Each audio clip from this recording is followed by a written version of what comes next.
एक ऐसी प्रतिक्रिया दिखाते हैं जो आम महिलाएं हैं, जो किचन से जुड़ी है, जो एक आम आदमी की जिंदगी से जुड़ा जो बजट है, जो हम चर्चा कर रहे थे, दीपक आपसे पहले बात कर रहे थे कि जो हमारे घर का बजट होता है, हम वो केंद्र के बजट और प्रदेश के बजट को देखकर अपने घर का बजट बनाते हैं। तो एक खास इस तरह के बजट की प्रतिक्रिया के लिए सीधा रुख करते हैं हमारे वरिष्ठ संवाददाता बीके शर्मा का, जो एक परिवार के साथ हैं और एक परिवार की क्या क्या अपेक्षाएं हैं, उम्मीदें हैं। तो आइए सीधा रुख करते हैं बीके शर्मा जी का। जी बीके, क्या एक परिवार की अपेक्षाएं इस बजट को लेकर?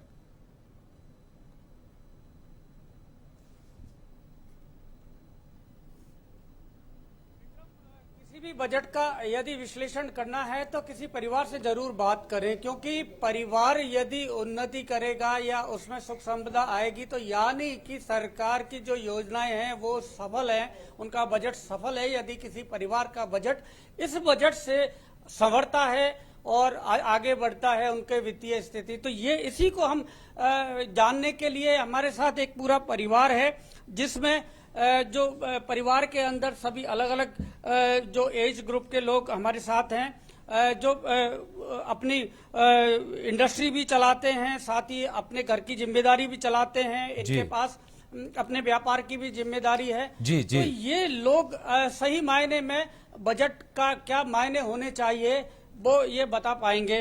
सबसे पहले जो मुखिया हैं परिवार के, उनसे बात करेंगे। हमारे साथ में सुरेंद्र जी हैं, इनसे बात करेंगे, जानेंगे कि किस तरह का ये बजट की उम्मीद लगाए बैठे हैं, क्योंकि आप सामने A1 टीवी आपके चल रहा है और A1 टीवी पर आप बजट देख रहे हैं, हमारा बजट का विश्लेषण देख रहे हैं। तो किस तरह के बजट की उम्मीद आप लगा रहे हैं? मैं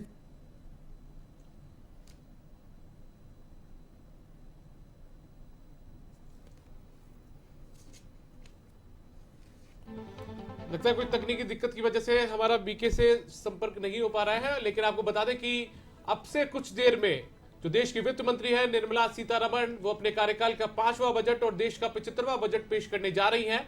और इस बजट से खासी उम्मीदें देश की जनता को है, क्योंकि ये जब बजट पेश होगा तो उसके बाद ही एक आम आदमी का बजट पूर्ण रूप से जो मूर्त रूप है वो ले पाएगा यहाँ। जी बिल्कुल। और सुबह 11 बजे संसद में पेश होगा ये आम बजट। और जिस तरह से आप लाल पिटारे की बात कर रहे थे, लाल जो रंग है बिल्कुल आंखों में सीधा चढ़ता है, लेकिन इसके अंदर जो है चीजें, उसको जानने की सबको उत्सुकता है, बहुत ज्यादा उत्सुक हो रहे हैं। और जो समय आगे सरक रहा है और वो समय आने वाला जब वो पिटारा खुलेगा, डिजिटल पिटारा, जो चेंजेस हुए हैं जिस तरह से। लेकिन पिटारा शब्द एक ऐसा है कि आप देख रहे समय वित्त मंत्री निर्मला सीतारमण, रक्षा मंत्री राजनाथ सिंह इस बैठक में मौजूद है। जो बैठक होती है कैबिनेट की बैठक, एक सिस्टम होता है, उसमें बजट पर मुहर लगेगी।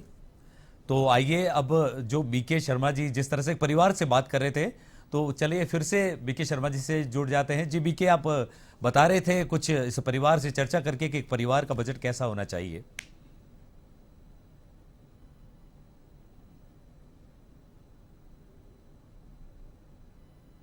यहाँ पर सुरेंद्र जी बता रहे हैं कि ये ग्रेनाइट और मार्बल की इंडस्ट्री से जुड़े हुए हैं, और ग्रेनाइट मार्बल जो इंडस्ट्री है, हमारी स्टोन इंडस्ट्री है, बहुत सारे लोगों को रोजगार देती है। तो इनसे बात करते हैं कि इस इंडस्ट्री की उम्मीदें क्या हैं इस बजट से। इसमें क्योंकि स्टोन इंडस्ट्री है, इसमें पत्थर का काम, साधारण जनता इसमें जुड़ी हुई है। इसको जीएसटी के बहुत हाई स्लैब 18% में ले रखा है। इसका जीएसटी का स्लैब कम होना चाहिए और नई इंडस्ट्रीज में इनकम टैक्स की रिबेट होनी चाहिए। विशेष रूप से जैसे आप अभी हमें सैलरीज पर्सन को देखें तो सैलरीज में भी कुछ जो 2.5 लाख है, इसको लगभग 5 लाख रुपए किए जाने चाहिए। इंश्योरेंस का जहाँ तक अपन देखें, अभी तक हमको 25,000 रुपये की छूट दी हुई है, इसको लगभग 50,000 रुपये कर देनी चाहिए। इस तरह की कई छोटी मोटी चीज़ें हैं जिनमें इस ध्यान रखा जाना चाहिए। इंटरेस्ट, जैसे इंटरेस्ट की सब्सिडी, और हम लोगों को पहले इंटरेस्ट की सब्सिडी दी जा रही थी एक्सपोर्ट के लिए, अभी इंटरेस्ट की सब्सिडी को कम कर दिया गया है। हमें अंतर्राष्ट्रीय मार्केट में यदि जम के रहना है तो इंटरेस्ट की जो एक्सपोर्ट के लिए इंटरेस्ट की सब्सिडी है उसको उसी तरह कायम रखी जानी चाहिए। हमारे साथ इन्हीं के छोटे भाई हैं या मुकेश जैन, जो स्टॉक ब्रोकिंग का काम करते हैं क्या, और जो लैपटॉप लेकर ही इस बजट को देख रहे हैं। आपका क्या कह रहा है स्टॉक मार्केट? देखो, स्टॉक मार्केट के हिसाब से बाजारों में निश्चित रूप से तेजी बनी रहेगी। बाजार परिस्थितियों के ऊपर निर्भर करता है। जैसे अभी कोरोना महामारी के बाद और रूस और यूक्रेन के संकट के बाद और महंगाई दर पे जो वृद्धि हुई, उस पे काबू होने के बाद भारतीय अर्थव्यवस्था हर क्षेत्र में सुधार पे है।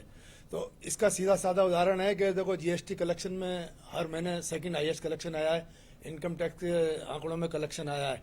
इन सबको देखते हुए मेरी सरकार से ये अपेक्षा है कि किसी प्रकार की टैक्स से कोई छेड़छाड़ नहीं की जाए, इंडिविजुअल टैक्स में छूट दी जाए। जो 2.5 लाख रुपए की छूट है उसको बढ़ा के कम से कम 1.5 लाख रुपए बढ़ाई जाए। कॉर्पोरेट टैक्स को नहीं छेड़े किसी तरह, long term capital gain tax को नहीं छोड़े, और जो सबसे बड़ी बात है जो 80cc का बेनिफिट है उसकी अमाउंट बढ़ाया, जो 1.5 लाख का उसको करीब 3 लाख रुपए किया जाए, क्योंकि एक अमाउंट इन्वेस्टेड रहता है तो सरकार के लिए हमेशा काम आता है। तो मेरी सरकार से यही अपेक्षा है कि इस तरह के बजट में कोई छेड़छाड़ नहीं किया है। कलेक्शन की अच्छा कलेक्शन हो रहा है बाजार में। तो और बाजार की जहां तक बात है तो बाजार तो अंतर्राष्ट्रीय परिस्थितियों पर निर्भर करता है। बाजार अच्छा रहेगा, ग्लोबल मार्केट से बाजार चलता है। आज शाम को फेड की मिनट की मीटिंग आने वाली है, उसके ऊपर प्लस कंपनियों के कार्य परिणाम, तो इन सबों के ऊपर बाजार के डिपेंडेंट है। बाजार बजट निश्चित रूप से ऐसी अपेक्षा कर रहे हैं कि बजट बढ़िया आएगा। यहाँ पर विक्रम, मुझे खुशबू आ रही है जो बजट से पहले, और ये खुशबू का कोई ना कोई कोरिलेशन है बजट के साथ में, इसलिए हमको किचन में चलना पड़ेगा, रसोई में चलना पड़ेगा, क्योंकि निर्मला सीतारमण जो देश की वित्त मंत्री हैं वो देश का बजट बनाती हैं, लेकिन घर का बजट महिलाएं ही बनाती हैं। और इसलिए हम अब सीधा रसोई में पहुंचे हैं, और रसोई में यहाँ पर जो इस गृहिणी हैं, जो इस परिवार की गृह मंत्री भी हैं और वित्त मंत्री भी हैं, वो अब ये देखो चीनी डाल रही हैं जी यहाँ पर, और ये क्या बनाया जा रहा है आप देखिए कि ये मिठास भी जरूरी है, इस बजट की में भी मिठास चाहिए। और इसमें भी क्या बना रहे हैं आप? चीनी खूब सारी डाली है आपने। हलवा, क्योंकि वित्त मंत्रालय में भी जब वित्त बजट तैयार हो जाता है तो वहाँ के मंत्री हलवा बनाते हैं, इसलिए मैं भी अब मतलब कि वित्त के बाद में हलवा बना रही हूँ किचन में।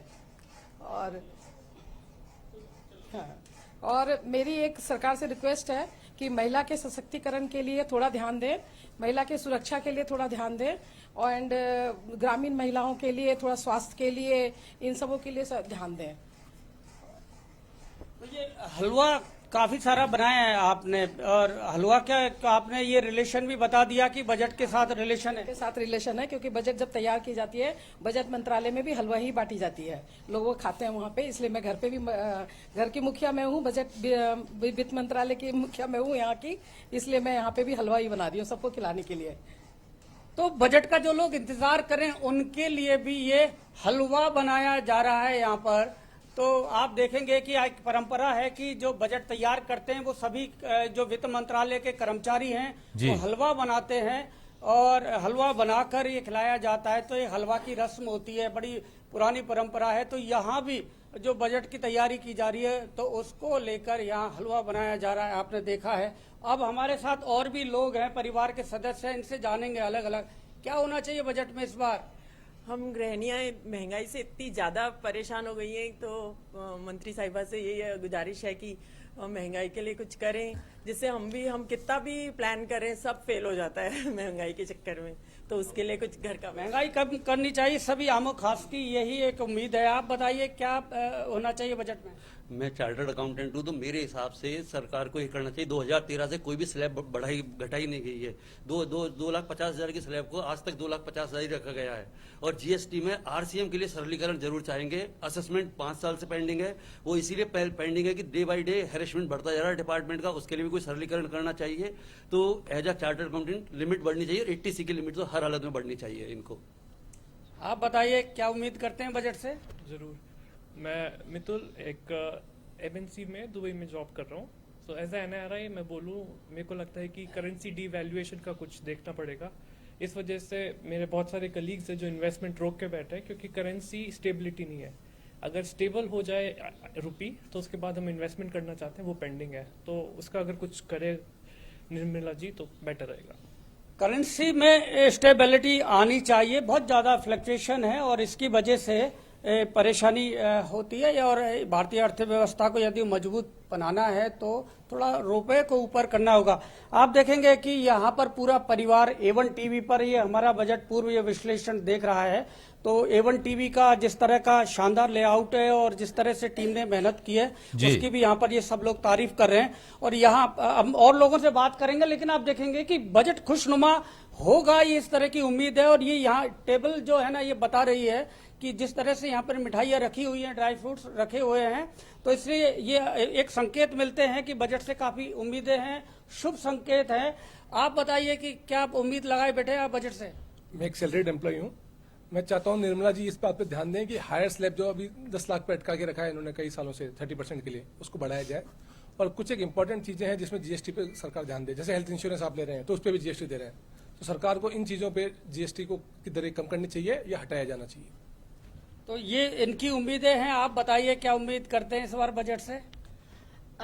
मैं एक भारत की एक अच्छी नागरिक होने के नाते पहले तो अपनी बीजेपी गवर्नमेंट से और प्रधानमंत्री जी से उनको ये कहूंगी कि आपने बहुत अच्छा काम किया है, अब तक भारत को उन्नति की डायरेक्शन में दिखाया है, एक अच्छा डायरेक्शन दिखाया है। मैं एक रिसर्च एनालिस्ट हूँ, मैं उसमें एक ऑटो सेक्टर को ट्रैक करती हूँ।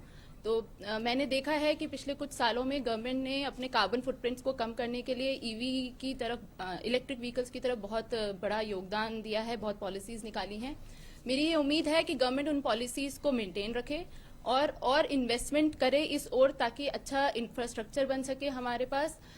ईवी व्हीकल्स को इससे प्रोत्साहन मिलेगा, चार्जिंग स्टेशंस और आएंगे तो हम भारतीय और ज्यादा ईवी व्हीकल्स लेने की कोशिश करेंगे। अगर उनकी प्राइजेस को भी कम किया जाए, अगर उन्हें कंपेयर किया जाए आईसी व्हीकल से, तो हमारी प्राइजेस भी ज्यादा हैं, तो हमें उसकी तरफ ध्यान देना चाहिए ताकि हम सीएनजी और इलेक्ट्रिक व्हीकल्स की तरफ और लोगों को प्रोत्साहन मिले।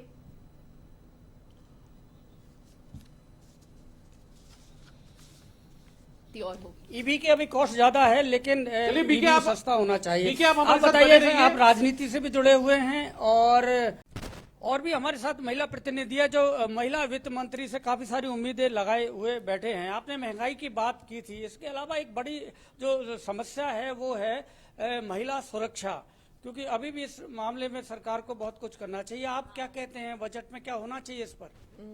मतलब हाँ, हम भी बहुत वो इस चीज से त्रस्त हैं कि अब घर से बाहर निकलने में भी आजकल और इतना ज्यादा वो हो गया है, तो इसके लिए कुछ और है ना, हम मंत्री साहिबा से करेंगे कि कुछ ऐसी लेकर आएं कि हम लोग फ्रीली घूम सकें, कुछ ज्वेलरी पहन सकें, सब कुछ कर सकें।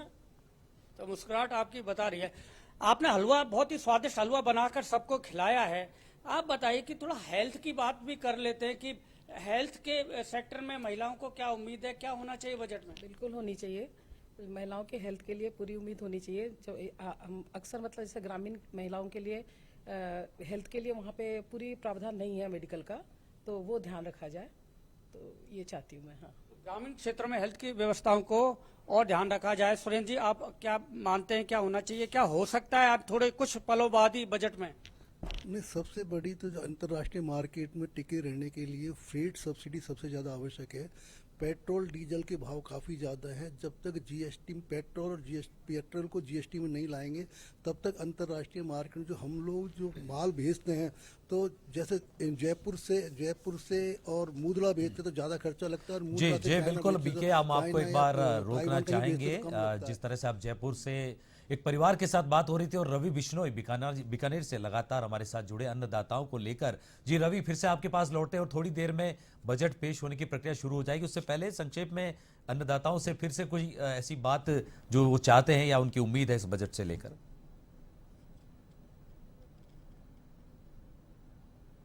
बिल्कुल बिल्कुल विक्रम, कुछ ही देर बाद में वित्त मंत्री निर्मला सीतारमण बजट पेश करेगी और किसानों से जो अन्नदाता हैं उनसे फाइनल कमेंट ले लेते हैं कि अब जैसे जैसे नजदीक वक्त आ रहा है वैसे वैसे इनकी उम्मीदें किस तरह से और बढ़ रही है। आप बताएं, परंपरागत खेती आपके पीछे है, सरसों की फसल आपके पीछे है और राजस्थान का योगदान पूरे देश में सरसों की पैदावार को लेकर माना जाता है। बिल्कुल बजट आने वाला है, अब बताइए आपको क्या चाहिए। देखिए, हमें 10 सालों में जो किसान को आज तक कुछ नहीं मिला, हमें उम्मीद है कि जो भारत सरकार ये कह रही थी कि आय दुगना करेंगे 2022 तक, आय तो दोगुनी नहीं हुई लेकिन खर्चे किसान के 2 गुने हो गए। तो हमें उम्मीद है कि इस बार जो खर्चे हैं, जो ट्रैक्टर पे जीएसटी लगती है, जो कृषि यंत्रों पे जीएसटी लगती है, जो बिजली का बिल है, जो सोलर के ऊपर जो सब्सिडी में देरी है, तो इनका सरलीकरण करके किसान को अगर वास्तव में ताकतवर करना है तो उनको जो सुविधाएं सरकार द्वारा मुहैया कराई जाती है उसका सरलीकरण करके और किसान को डायरेक्ट फायदा मिले, ऐसा कोई कानून लाना चाहिए। बिल्कुल, काफी अहम पॉइंट इन्होंने बोले। कृषि यंत्रों पर सब्सिडी, इन लोगों को उम्मीद है कि वित्त मंत्री निर्मला सीतारमण देगी। इन्हें उम्मीद है कि जो सब्सिडियां मिलती है उनका सरलीकरण होगा। तो साथ ही एमएसपी पर भी इन लोगों को उम्मीद है। ये वो किसान है जो पाले की मार से मारे हुए हैं। क्या उम्मीद है आपको? देखिए सर, उम्मीद तो हर किसान को मतलब होती है सरकार से, और नुकसान वगैरह जैसे होता है, जैसे कि हमारे यहाँ नुकसान हुआ है पाले से।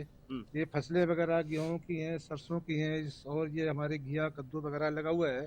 इसके अंदर जो मीनिया भी लगाते हैं ऊपर और नीचे बीज लगा के, उसके बावजूद भी इतना पाला गिरा है कि एक तरफ से मतलब मौसम की मार जो होती है उसका कुछ मुआवजा सरकार से तुरंत मिले, ऐसा कोई प्रावधान यहाँ के किसान चाहते हैं। वकील साहब, फाइनल कमेंट आपके।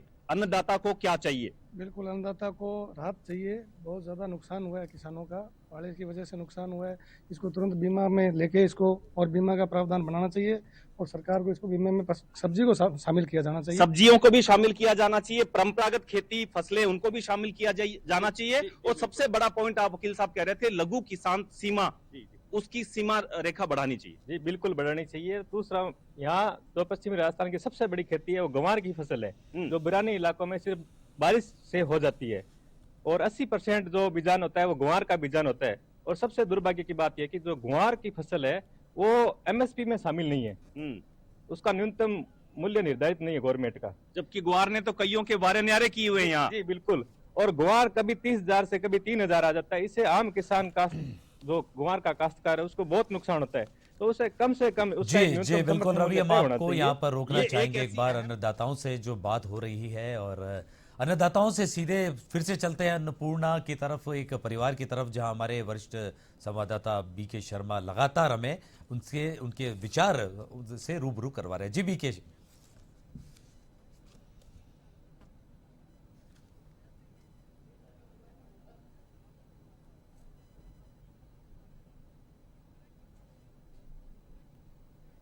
जी बीके, जिस तरह से अन्नदाताओं से बातचीत चल रही थी बीकानेर से, तो अब हम आपके पास लौट के आए हैं फिर से जयपुर में। एक परिवार के साथ आप हैं, तो जो बच गए सदस्य उनसे पूछ लेते, कुछ मिनट बचे हैं। 1 मिनट शेष बचा है बीके, अब बजट पेश होगा 1 मिनट बाद में, तो क्या कुछ चाहते हैं आखिरी 1 मिनट में ये लोग बजट से पहले?